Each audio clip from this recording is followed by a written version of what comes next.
Nah tiba-tiba si Reza melihat ibu-ibu itu lagi Yang sama. Tiba-tiba lagi rebah-rebahan, dengar suara langkah, tak tak tak. Itu kayak bangunan pos. Itu ada lagi ibu-ibu itu. Assalamualaikum warahmatullahi wabarakatuh. Balik lagi sama gue Indra. Apa kabar teman-teman semuanya? Semoga kalian yang menonton video ini selalu diberikan kesehatan, dilancarkan urusannya, serta dimudahkan rezekinya. Seperti biasa, gue kembali menghadirkan seorang narasumber nih. Malam ini spesial banget buat gue karena gue kedatangan seorang pendaki, bisa dibilang pendaki lawas ya. Kalian yang penasaran, langsung aja kita sapa Om Andri. Apa kabar Om? Sama-sama baik, alhamdulillah baik. Kesibukan apa nih Om? Ya masih kerja ini aja sih di ekspedisi. Kalau boleh tahu domisili di mana? Di daerah pekerjaannya atau domisili tempat? Oh, domisili di Tangsel, dekat area Bintaro sektor 9, tapi di Pondok Pucung deh. Oh, Pondok Pucung. Sebelumnya makasih banyak nih Om udah mau main ke studionya Indra Stories. Nah, kali ini Om mau cerita tentang pendakian di Gunung Merbabu ya, Wekas ya. Itu tahun berapa Om kira-kira? Itu sekitar tahun 2005. Tahun 2005, wah lama banget tuh 2005. Oke, buat teman-teman yang penasaran sama cerita Om Andre, tonton video ini sampai habis. Tapi sebelum itu jangan lupa gue mau ingetin buat kalian yang memiliki cerita horor bisa langsung WA ke nomor admin yang gue cantumin di bawah ini. Ya udah, tanpa perlu berlama-lama, langsung aja kita simak ceritanya.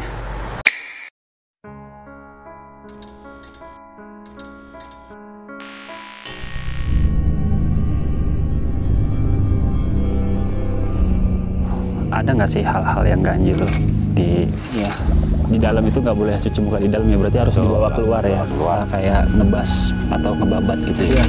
Sebenarnya jalurnya ini emang jalur resmi. Si pengikutnya nih. Oke. Awalnya gini Bang, kita itu nggak ada rencanain pendakian sama organisasi. Pada saat itu emang cuma mau pulang kampung aja ke tempat istri, karena kan istri kan orang Semarang. Saya ketemu sama istri juga di Merbabu Bang, gitu. Tapi pada saat ini saya nggak naik gunung sama istri saya. Jadi saya pulang kampung, tapi tetap naluri mendaki pengen naik nih. Ya, betul. Walaupun dari rumah nggak bawa perlengkapan yang ini ya signifikan, maksudnya itu kayak sleeping bag, tenda, apa segala macam. Enggak, kita nggak bawa. Cuman nih mau naik aja gitu. Terserah lah mau sampai mana. Kita kontak temen nih, gitu. Reza itu orang Semarang, gitu. Nah kita kontak Reza. Za, lu bisa nggak nemenin gue naik gunung? Gunung mana? Merbabu. Lewat mana? Dia bilang begitu kan. Lewat Wekas aja deh. Ya udah boleh. Wekas itu Bang. Jadi Merbabu ini dulu itu via Tekelan ya lumayan hit lah, maksudnya ketimbang apa namanya Selo, Swanting gitu. Tapi jalur Tekelan, Cuntel, Wekas ini kalau sekarang ini jadi jalur klasik. Betul. Gitu. Nah temen nanya lewat mana? Lewat Wekas. Ya udah. Kita akhirnya putusin ya lewat Wekas gitu. Saya bawa teman satu orang Jawa, bukan teman sih, masih saudara, namanya Rio. Nah Rio itu kita ajak, jadi bertiga nih Bang pendakian pada saat itu. Nah akhirnya dia bisa, Reza itu ketemuannya itu saya di Undip. Di Undip itu di dekat Serondol itu di daerah Tembalang. Kita ketemuan di situ sembari belanja logistik, apa aja nih yang kita mau bawa. Biasa kan kalau pendaki kan sebelumnya harus prepare ya logistik lah terutama. Kalaupun peralatan nggak ini, yang penting logistik, asal jangan ini aja kan kosong kita perut kalau buat di sana. Udah kita ketemuan di situ, terus kita belilah apa namanya makanan-makanan untuk ini persiapan di sana. Nah kita jalan itu kita naik mobil itu 3/4 dari Serondol itu ke arah Salatiga. Nah dari Salatiga saya udah sore karena saya janjiannya siang, kan harus belanja logistik. Iya betul. Nah akhirnya saya sampai Salatiga itu jam 5, salah jam 5. Ya kurang lebih jam segitulah, tapi sore. Nah dari situ Salatiga saya harus turun di Pasar Sapi.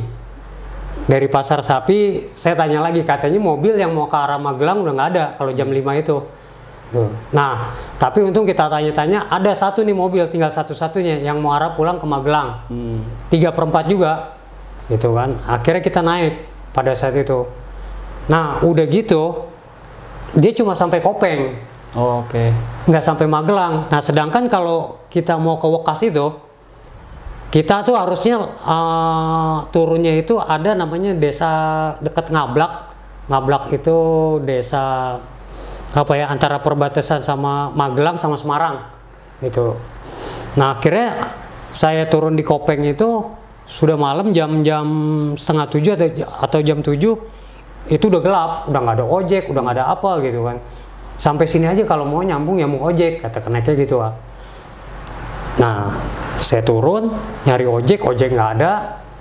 Akhirnya kita jalan jauh nih bang. Jalan itu kurang lebih sekitar 2 kilo lebih lah. Itu baru sampai Wekasnya, belum sampai base campnya. Belum sampai base campnya. Kita jalan, sepanjang jalan tuh sepi, emang nggak ada mobil. Mobil ya 1-2, bahkan jarang gitu kan. Udah kita jalan sampai Wekas. Begitu kita sampai Wekas, nggak taunya sampai desa Ngablak itu kita harus jalan ke base camp itu sekitar kurang lebih 1 kilo lagi. Jadi 3 kilo nih perjalanan totalnya. Sampai base camp emang udah sepi, udah nggak ada siapa-siapa. Pada saat itu kan pendaki nggak kayak sekarang, maksudnya banyak gitu. Ya udah, akhirnya sampai desa kita celongak-linguk, harus kemana nggak tahu. Nah, kebenaran kita ada salah satu rumah, emang belum terlalu malam juga, masih jam-jam 8:30 atau jam 8 gitu kan. Ya udah, kita tanya base camp di mana gitu. Sampai sana akhirnya kita dikasih tahu kalau base camp itu ternyata udah nggak jauh, sekitar 100 meter. Tunjukin kita ke situ, itu kita datang ke situ kan belum ada simaksi. Jadi kita bayar, dapat tiketnya kayak tiket apa ya, karcis gitu, 1.000 perak. Nah, tapi saya nggak bisa naik malam itu. Oh, gitu. Jadi harus besok aja. Tapi nggak apa-apa, kalau mau naik malam tuh nggak masalah. Pada saat itu orang apa ya, kalau naik malam itu ya kayak siang aja, nggak ya dilepas aja biasa. Tapi karena capek, kebanyakan jalan tuh, ya akhirnya kita putusin harus tidur di base camp. Kita tidur di base camp sampai besok pagi itu, naiknya juga nggak pagi, kita malah naik sore. Jadi saking leha-lehanya di base camp nih, kita ya, udah segala macem kita mandi lah, segala ya udah ini mau naik masih malas, nanti aja karena jalannya cuma masih berasa, kayaknya sih mungkin 3 kilo lebih tuh bang. Ini kan perkiraan aja ya, perkiraan aja, karena nggak ada inian kilometernya juga, nggak tahu saya berapa, pokoknya itu jauh jalan. Ya kita akhirnya tidur di situ. Besok pagi kita cari makanan-makanan yang di warung-warung, prepare lagi. Cuma prepare juga bukan pakai carrier, kita cuma pakai tas-tas yang apa ya, tas-tas kayak sekolah. Kayak tas sekolah. Ya udah kita isi air segala macem, baru diisi aja, naiknya belum. Ya maksudnya baru disiap-siapin aja, naik mantar aja lah, orang waktu juga nggak nyantai kok, nggak dikejar waktu. Akhirnya kita naik ujung-ujungnya jam 5 sore, tuh jam 5 sore. Naik kita bertiga, jalan. Nah waktu pas saya naik, ini bertiga semuanya, itu pas sampai ladang, itu si Reza ngelihat ibu-ibu itu pakai kebaya lurik Jogja, tahu nggak bang? Maksud yang kayak batik, lurik itu sambil bawa kayak keranjang di belakangnya gitu, sambil bawa keranjang. Itu ada di ladang sendiri. Itu kalau nggak salah udah mau masuk maghrib, tapi belum maghrib, masih terang. Mungkin jam 5:30 lah. Itu baru jalan belum lama, tapi karena pedesaan mau ke ladang itu kan rada sepi. Dan pendaki pada saat itu cuman gue doang bang, bertiga, nggak ada lagi yang naik pendaki. Rombongan nggak ada lagi? Nggak ada. Kemungkinan bisa dari Tekelan, karena di Wekas itu nggak ada, kan ada daftarnya. Nama-nama apa segala macam itu nggak ada. Pada saat itu kita aja bertiga. Nah begitu Reza teman saya ngelihat ibu-ibu pakai kebaya gitu lurik sambil bawa kayak apalah panggulan apa gitu, dia ngelihat.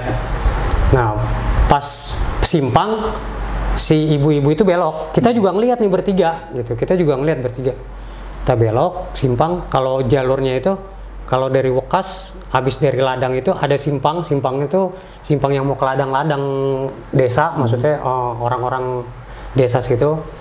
Nah itu batas udah mulai kita masuk jalur gunung sama ladang. Oke. Nah di situ udah nggak ada rumah lagi, cuma ladang kentang, wortel, daun bawang, ya pokoknya hasil bumi situlah. Udah. Nah, saya ngeliat, kan saya punya panggilan itu kan kalau di teman-teman Ical. Cal. Dia ngapain belok sana ya?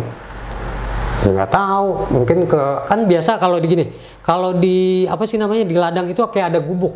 Iya. Gubuk mungkin buat petani habis kumpulin hasil buminya dia, mungkin dikumpulin di situ dulu, baru nanti bawa turun. Iya. Ya mungkin seperti itu ya. Kita kan juga nggak begitu tahu. Tapi yang jelas gubuk-gubuk ada gitu. Nah begitu pas dia lihat ibu itu belok ke arah gubuk itu, dia bilang tuh ngapain? Ya nggak tahu. Udah. Nah selesai itu kita masih jalan nih bang, masih jalan. Ya nggak lama, 10 menit apa 15 menit kita break, ya minum, ya ngerokok, ya ngobrol-ngobrol sebentar. Pas mau jalan maghrib, kayak emang waktu ya mepet maghrib. Udah kita jalan, udah habis kita break, nggak lama mau bangun, maghrib azan. Udah azan, lanjut nggak? Rio bilang begitu nih. Kata Reza, break aja dulu. Kalau saya maunya lanjut. Udah lanjut aja dah. Terabas aja. Ntar dulu. Saya sempat ini juga sih, cekcok dikit. Cuman masalah di perjalanan aja. Udah. Setelah itu putusin jalan. Dia ngikutin perintah saya. Maksudnya apa yang gue omongin, ya udah. Akhirnya dia ikut. Nah, kita jalan. Nggak lama habis kita jalan, itu sebelah kiri itu ada kayak bangunan lama. Itu udah masuk jalur pendakian, udah masuk dalam. Itu bangunan lama itu kayak model pos ronda, pos ronda nggak kepake. Itu ada pagernya dari kayu-kayu.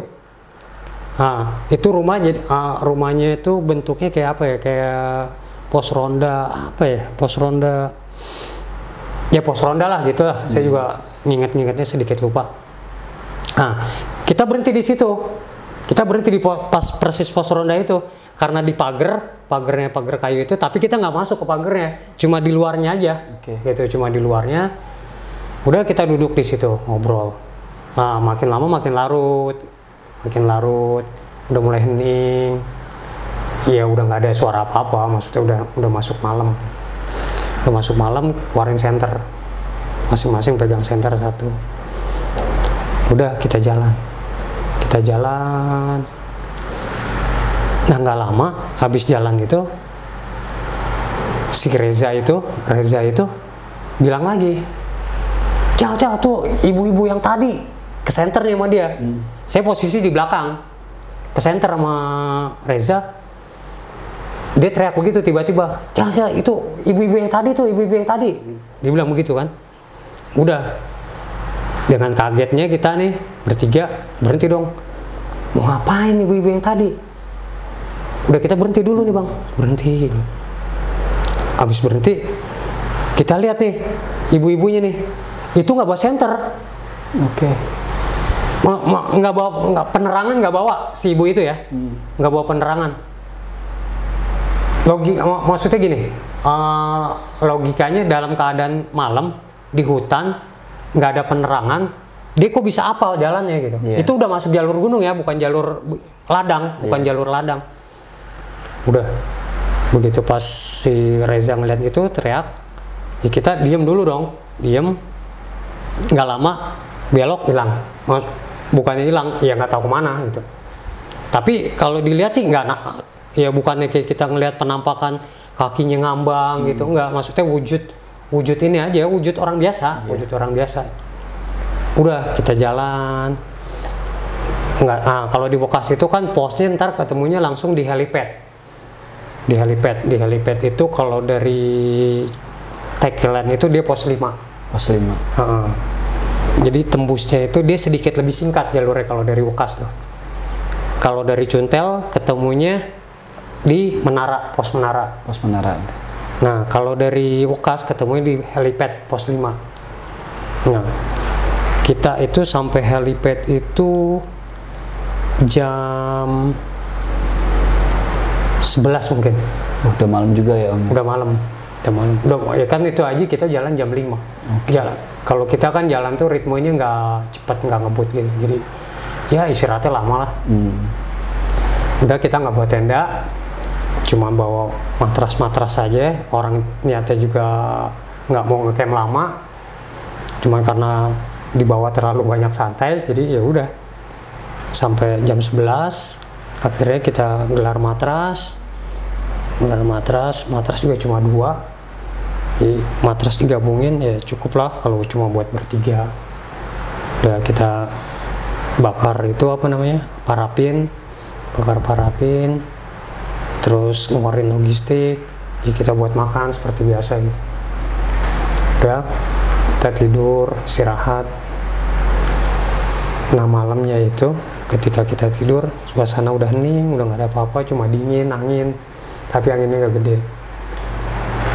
Nah tiba-tiba si Reza melihat ibu-ibu itu lagi. Yang sama. Dibangunin anak-anak. Kita nih berdua, si Rio sama saya. Dia bangunin Rio. Yo. Bangun Rio. Kita tidur nggak bisa pules, nggak ada tenda. Ya sekali tepak bangun. Ya kalau di tenda mungkin lebih bisa pules ya. Kalau tidur di hamparan gitu kan, ya sepules-pulesnya nggak bakal bisa pules. Dipastiin nggak bisa, nggak. Karena saya beberapa kali kalau naik gunung nggak bawa tenda, ya tidur nggak bisa pules. Walaupun tidur ada yang ngorok, ditepak bangun. Berarti malam itu tanpa halangan apapun tidur ya Om? Iya, langsung langit. Luar biasa. Langsung langit ya. Dan pendaki dulu ya beberapa kebanyakan seperti itu. Kuat ya? Ya kalau dibilang kuat sebenarnya nekat kalau saya bilang. Okay. Iya, kalau dibicarain sekarang nekat hitungannya. Itu nggak ini juga nggak bagus sebenarnya. Betul. Itu kan karena dulu mungkin ya masih minim ya peralatan apa segala macam, emang tadinya juga emang nggak ini sih, nggak mau ngecamp gitu. Mau sampai pos berapa ya udahlah di situ aja gitu. Emang cuma apa sih namanya, kita ngabisin waktu di gunung aja, nggak perlu sampai puncak, nggak masalah. Udah kita tidur, tiba-tiba si Reza bangunin Rio. Yo bangun yo. Rio bangun. Nggak lama habis Rio dikasih lihat sama si Reza yang ibu-ibu tadi, dia bangunin saya. Itu ibu posisinya nggak jauh dari tempat saya tidur nih, maksudnya tempat kita bikin apa namanya, posko, bukan posko, apa sih, lapak. Itu kurang lebih sekitar 70 meter atau 100 meter lah. Itu dia ngadepin belakang diri. Ngebelakangin diri. Itu lama. Sampai saya dibangunin, saya ngeliat juga. Jadi tiga-tiganya nih ngeliat nih pada saat itu. Tapi bukan yang gimana Bang, bukan yang dia nampakin yang serem atau gimana, enggak, madep ke kita juga enggak. Ngebelakangin dengan pakaian yang sama, diem aja. Oke. Berapa lama itu? Ada sekitar 10 menit. Nah, kalau 10 menit kan lumayan lama. Iya benar. Terus jalan, hilang aja di kegelapan malam gitu. Udah. Kita akhirnya yang bertiga itu, si Reza sih, ini apa sih, dia itu kayak Parno. Kayak Parno. Jadi begitu habis tiba-tiba hilang, dia langsung bilang, udah turun aja yuk malam ini. Udah yuk turun aja malam ini, jangan malam ini, tunggu pagian dikit. Rio bilang begitu, tunggu pagian dikit, jangan terlalu malam juga. Akhirnya tukar nih posisi tidur nih, si Reza di tengah. Reza di tengah, saya masih di posisi yang sama, Rio jadi tukar ke pinggir. Udah tidur, nggak bisa tidur, sambil ngobrol-ngobrol aja. Nah tiba-tiba di belakang, pas di kepala kita ini bertiga nih, itu kayak ada yang lewat. Itu tiga-tiganya ngerasain dong? Tiga-tiganya, ini kan kita nggak tidur. Prak, langkah. Tapi kelihatan wujudnya. Kita belum bisa ngeliat begini nih, kan lagi ngobrol nih kita, lagi ngobrol. Tahu prak, langsung dong. Apa sih namanya? Respon mendadak, bangun, refleks maksudnya. Refleks, kita ngeliat ke belakang, ya udah nggak ada apa-apa. Tuh kan gue bilang juga apa, kita turun aja dah. Tiba-tiba lagi rebah-rebahan, dengar suara langkah, tak, dilihat nggak ada, makin parno teman saya yang namanya Reza, minta turun hari itu juga.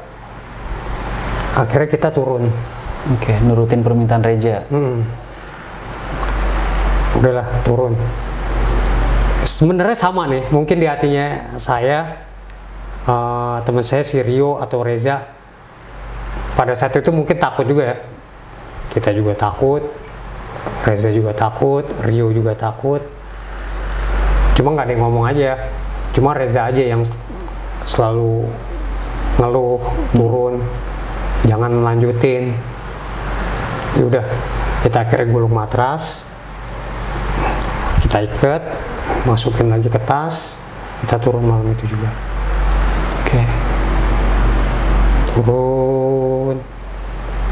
Turun itu kayaknya langkah udah mulai nggak acak-acakan. Ke bawah rasa takut kali ya. Sama, saya juga di belakang nih kayaknya seolah-olah dia ngawasin gitu.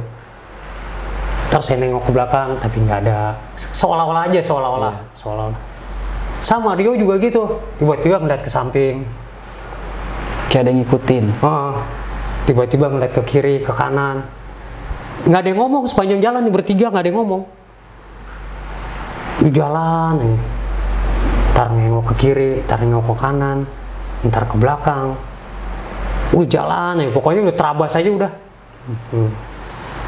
Terus nggak tahu, jalan udah nggak bisa cepet malam begitu bang. Iyalah, nggak mungkin kita cepet, kalau sandung-sandung bisa, maksudnya jatuh bangun bisa. Udah kita jalan, sekitar jalan udah mungkin ya, udah 3 jam atau 4 jam. Jadi naik itu juga sama kayak turun. Biasanya kan orang harusnya turun lebih cepat dong. Ini kan turun karena malam juga kita, jadi ritmenya juga sama mau naik sama turun. Kita jalan. Nah begitu kita sampai, itu yang kayak tadi saya ceritain kayak bangunan pos. Itu kayak bangunan pos. Itu ada lagi ibu-ibu itu. Kaget saya semuanya bertiga. Reza lari, Rio teriak, gua bang di situ. Gua nggak bisa, maksudnya tuh nggak bisa apa ya? Kalau dipikir tuh pada saat itu nggak bisa ngomong juga, nggak bisa teriak juga gitu. Yang ada gue tetap jalan nih gitu. Tapi gue mau ngelangkah tuh gimana ya? Rada kayak bukan nggak ditarik, cuma maksudnya kayak gue nggak seolah-olah gue kayak ditahan, udah di sini aja gitu. Udah maksudnya nggak usah nerusin jalan. Temen gue udah lari nih gitu. Rio udah manggil za tungguin nih Cang gitu kan. Tuh gue diem di situ. Tapi diemnya gue bukan diem ketakutan, gue mau ngelangkah gitu. Gue mau ngelangkah tapi kayaknya berat aja, bukan berat ya. Kalau kata orang-orang itu kan, kalau ngelihat suatu penampakan kan kadang orang suka berat, mau lari mau apa. Kalau gue sebenarnya bisa gue langkahin kaki gue gitu, tapi gue kayak udah di sini aja dulu, besok aja turun gitu. Oke. Udah kan, Reza mau udah di mana tahu, si Rio akhirnya nyamperin saya lagi. Rio itu usianya sih jauh di bawah saya, jadi dia ngebahasainnya Mas, ayo Mas, ditarik kan, disentak sama dia, ayo Mas. Udah, akhirnya saya turun sama Rio, Reza mau udah di mana tahu, gitu kan. Udah kita lari sandung-sandung, bukan lari, jalan cepet, sandung-sandung, ya sekitar 20 menit sampailah base camp. Okay. Reza udah duluan di situ, sama penduduk, sama orang base camp. Saya udah ditungguin di situ. Udah, akhirnya saya kan di base camp tuh. Base camp, nah si Rio itu kesel sama Reza. Ya cekcok. Lu gimana sih? Orang sendiri ditinggal gitu. Ya Reza juga ya nggak bisa. Ya banyak ini juga, banyak apa sih namanya, banyak membantah. Dia juga sadar kali mungkin pada saat itu dia emang panik atau gimana kan. Iya. Udah akhirnya sama orang base camp, udah Mas, ini dulu Mas, bikin wedang-wedang dulu, dibilang gitu, bikin minum-minum dulu gitu. Udah kita akhirnya base camp, dibikinin tuh minuman hangat. Itu saya sampai base camp itu jam-jam 1 malam Mas. Jam 1 lebih kayaknya, udah mau jam 2, pokoknya udah malam lah, nggak ada yang bawa jam juga. Udah sampai base camp kita ngobrol, ditanya sama orang base camp ceritanya, kenapa Mas, kok temennya tiba-tiba datang sendiri, apa kayak orang takut, kayak orang panik, bingung gitu, gedor-gedor ini apa rumah. Nah, akhirnya saya cerita. Iya, waktu pas di yang kayak bangunan itu, saya ngeliat ibu-ibu, dibilang gitu. Nah, itu saya baru dikasih tahu kalau bangunan yang saya berhenti itu, yang kayak pos itu, yang pos lama itu, kayak gubuk itu, tapi bangunan permanen, bangunan tembok, tapi tembok udah kusam. Itu kuburan yang sama orang situ bilang itu kuburan lama, yang emang orang situ bilang juga kalau suka dibuat apa ziarah, nyekar, ya maksudnya mungkin yang dikeramatkan ya, atau yang bekas kuncen situ atau gimana. Wah, baru di situ kaget, ditanya sama dia, Mas waktu pas istirahat di situ lama posisinya udah tengah malam atau sore? Pas awal kita berangkat itu saya maghrib tapi saya terabas, saya bilang begitu sama si orang base camp nih, maghrib tapi saya terabas. Tadinya teman ngajak istirahat tapi kita terabas, harusnya istirahat dulu Mas itu kalau di Jawa itu harus nun sewu, dibilang begitu, maksudnya harus inilah permisi itu kan. Kalau orang Jawa itu kan etika masih apa sih, kalau istilahnya itu ama-ama yang seperti itu masih sakral gitu. Nah kita kan main terabas-terabas saja. Nah sebenarnya sih Mas nggak apa-apa, cuman ini aja apa sih namanya itu, mungkin ya ini aja Mas, apa Mas diliatin seperti itu, mungkin Mas itu ini harus permisi atau gimana, nggak bisa main sembarangan aja naik. Dan di kampung Wukas itu, desa Daken itu kan, saya naiknya dari Wukas, desa Daken itu ada salah satu wayang yang masih ada dari kulit manusia. Oke. Kayak gimana tuh Om? Jadi ada upacara tertentu, kan kita dibilang orang base camp gini, kalau malam 1 suro kesini Mas. Nah itu wayang itu dikeluarin, buat pentas. Tapi itu pakai ritual khusus Mas, harus ini, harus itu, harus itu. Nah wayang itu juga bisa bermain sendiri katanya. Berarti nggak pakai dalang? Iya, dalang ada tetap di situ, tapi dia ditancap, dia bisa tangannya gerak-gerak atau gimana gitu. Oh, oke. Kayak kita ngelihat wayang-wayang biasa, tapi ya mungkin ini ada ritual khusus dan juga wayangnya beda sendiri. Tapi kan kita nggak ke situ. Itu cuma cerita dari base camp, orang base camp aja. Cuman ini juga kalau dengar ceritanya horor juga gitu. Ada wayang yang masih dari kulit orang itu, kulit manusia. Tapi boleh boleh saya potong dikit nggak nih? Om sempat nanya nggak itu kulit manusianya itu siapa awalnya gitu? Oh enggak, kita cuma dengerin ininya dia aja, ceritanya dia aja. Saya nggak sempat nanya kulit siapa, maksudnya dari dari kulit orang udah meninggal atau kulit sesepuh situ. Asal muasalnya ya. Oke. Tuh, nah udah setelah saya habis ngobrol-ngobrol gitu, kita ditemenin, saya nunggu pagi kita pulang, akhirnya kita itu benar nggak dapat bis, akhirnya kita naik mobil bak terbuka, mobil kol, mobil transportasi lokal ya kalau dibilang. Itu orang mau bawa hasil bumi, kayaknya mau bawa kol apa wortel, kentang itu. Kayak kita naik itu, kebenaran orangnya baik, masih tumpangan gitu. Sampailah kita Salatiga,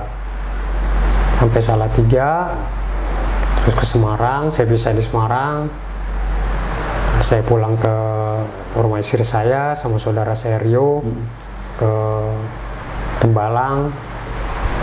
Nah, teman saya kota Semarang, jadi Semarang kota. Kalau saya pinggiran, Tembalang tuh serondol ya Semarang tapi pinggir.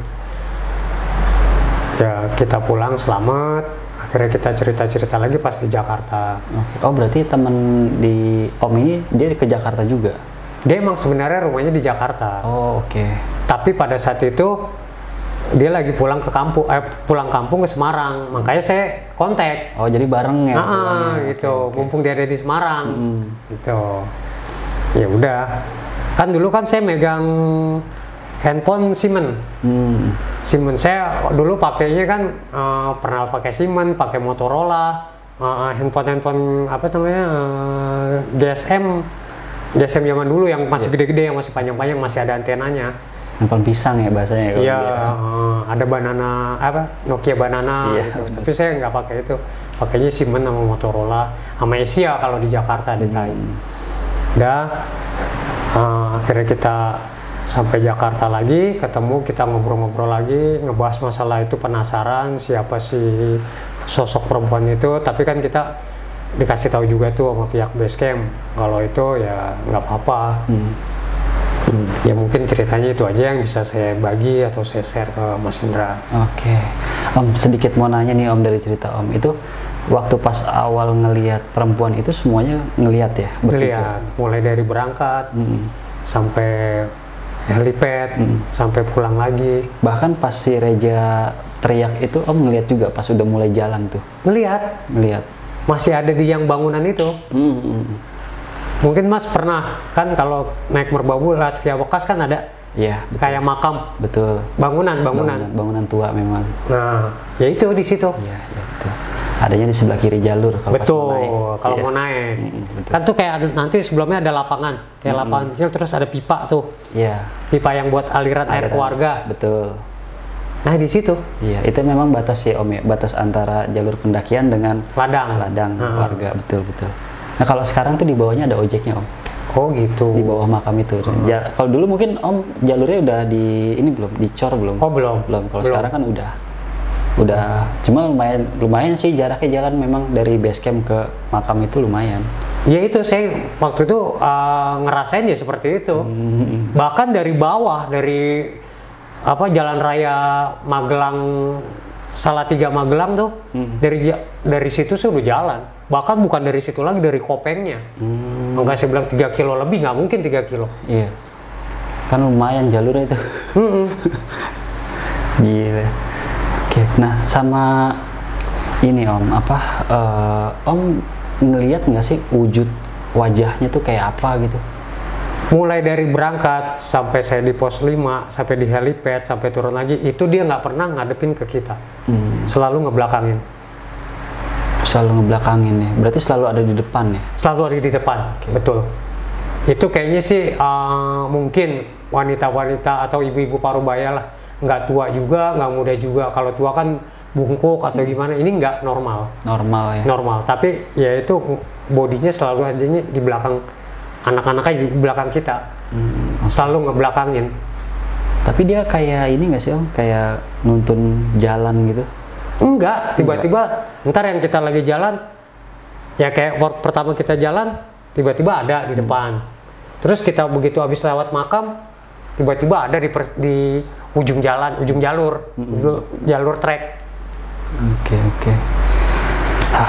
Nah, dulu juga gue pernah Om pas turun dari WKS itu, sebelum makam tuh ada cabangan. Nah gue sempet kesasar tuh Om situ, sampai gue balik lagi. Pas gue jalan-jalan, wah kemana nih kata gue kan. Cuma emang agak creepy juga sih, karena kan udah mulai gelap juga gue. Akhirnya gue balik lagi tuh. Tapi itu nanti gue ceritain ya, nggak di sini. Oke Om, makasih banyak udah mampir di Indra Stories. Salam buat keluarga Om ya. Sehat selalu. Oke, buat teman-teman mungkin sampai sini aja dulu cerita dari Om Andre. Nanti kita ketemu lagi di video selanjutnya. Tapi sebelum itu gue mau ingetin kalian yang memiliki cerita horor bisa langsung hubungi nomor admin yang gue cantumin di bawah ini. Ya udah, sampai sini dulu. Gue Indra dan Om Andre pamit undur diri. Wassalamualaikum warahmatullahi wabarakatuh.